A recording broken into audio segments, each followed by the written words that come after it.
Bienvenue sur le podcast du site maghrebemergent.com, le média indépendant et apolitique qui reprend toute l'actualité du Maghreb au quotidien. Aujourd'hui, on fait une exploration un peu particulière. On va se pencher sur une collaboration qui fait parler d'elle dans le secteur automobile en Algérie. Hmm. Il s'agit d'un partenariat présenté comme stratégique, signé récemment entre FAW Trucks Algeria, c'est la filiale du constructeur chinois FAW Group, et Cosider Alrem. Oui, une branche industrielle du groupe public algérien Cosider, tout à fait. Exactement. Et l'objectif affiché, il est quand même ambitieux, hein.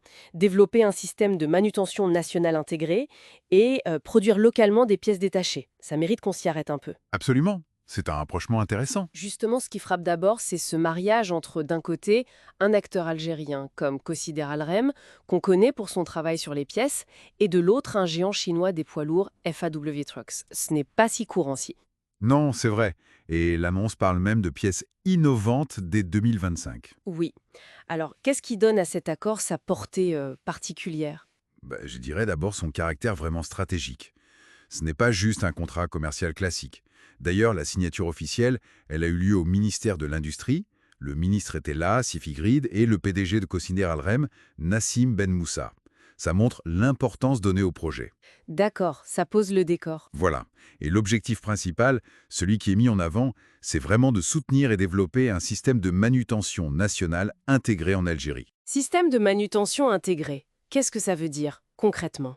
En gros, il s'agit de rendre plus fluide, plus efficace, toute la logistique autour des composants des véhicules industriels, à l'échelle du pays. Et pour faire ça, on s'appuie sur une production locale. Ah, d'accord. C'est là qu'intervient le deuxième volet. Exactement. Produire ici, en Algérie, des pièces détachées pour les camions et les autres véhicules industriels de FAW. Les deux aspects sont liés. Je vois. Une vision assez globale, donc. Et si on regarde du côté de FAW Group, on sait qu'ils ont une stratégie d'expansion dans la région, que l'Algérie est un marché important pour eux. Oui, c'est clair. Alors, ce projet d'unité de production à Benhar pour fabriquer localement, comment ça s'inscrit dans leur plan plus large? Quels avantages ils y trouvent? Alors, pour FAW, les bénéfices sont multiples. D'abord, Et c'est assez évident, produire sur place, ça réduit drastiquement les coûts. les coûts logistiques, l'importation. Précisément. Moins de complexité, moins de frais liés à l'importation des pièces. C'est un avantage direct sur le plan concurrentiel. Logique. Et puis deuxièmement, ça leur permet de renforcer leur présence sur le marché algérien, Hmm. de s'ancrer plus durablement.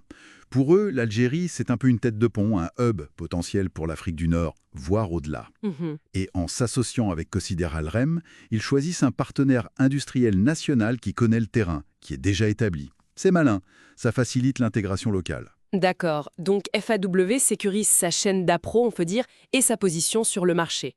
Mais alors, si on change de perspective, pour Cosider Alrem et pour l'économie algérienne en général, Oui. on comprend que Cosider Alrem cherche à se diversifier, peut-être à devenir un acteur plus important dans la sous-traitance automobile. Est-ce que ça correspond à une volonté nationale plus large, puissante? Ah oui, tout à fait. Pour Cosider Alrem, c'est une occasion en or de monter en compétences. Fabriquer des pièces mécaniques complexes pour un constructeur de ce calibre, ça demande un savoir-faire technique assez pointu. Un transfert de technologie, en quelque sorte? Oui, ou du moins une acquisition de compétences, de process industriels modernes. C'est une vraie opportunité de développement pour eux. Et au-delà de Cosider Alrem elle-même, il faut voir les retombées attendues pour tout l'écosystème local. C'est-à-dire? On pense aux PME, les petites et moyennes entreprises algériennes. Elles pourraient devenir des fournisseurs de second rang, s'intégrer dans cette nouvelle chaîne de valeur. Et puis, bien sûr, il y a la création d'emplois, des emplois qualifiés dans l'industrie. D'accord, donc ça coche plusieurs cases, si je comprends bien. C'est exactement ça. Ça correspond bien à la vision des autorités algériennes. Augmenter la production nationale, ce qu'on appelle la valorisation de la production nationale. Réduire la dépendance aux importations, j'imagine. Voilà. Réduire la facture d'importation, c'est un objectif constant. Et développer une base industrielle plus solide, plus diversifiée. C'est bon pour le développement économique général du pays. Bon, si on essaye de résumer un peu tout ça, on a ce partenariat FAW Trucks Algeria Cosider Alrem, Mhm. objectif clair, production locale de pièces, et ce fameux système de manutention nationale intégré. C'est ça. Pour FAW, c'est un moyen d'étendre leur présence régionale, de baisser leurs coûts. Pour Cosider Altrem ou l'Algérie, c'est une chance de diversification, d'acquérir des compétences, de créer des emplois. et de renforcer l'industrie nationale tout en important moins. C'est bien ça. Oui, c'est une excellente synthèse. Les enjeux sont bien là. Et peut-être pour ouvrir un peu la réflexion, au-delà des bénéfices directs qu'on vient d'évoquer, Oui. on peut se demander comment ce modèle de coopération industrielle, sino-algérienne, qui met l'accent sur la production locale, sur l'intégration, comment ce modèle pourrait influencer, à l'avenir, l'attraction d'autres investissements étrangers. Comme un exemple à suivre, peut-être. Est-ce que ça pourrait attirer d'autres acteurs dans des secteurs manufacturiers un peu pointus en Algérie? C'est une question intéressante, je trouve. Un développement à observer dans les années qui viennent. Absolument, une perspective à garder en tête. Merci pour votre écoute et retrouvez plus d'actualités sur maghrebemergent.com.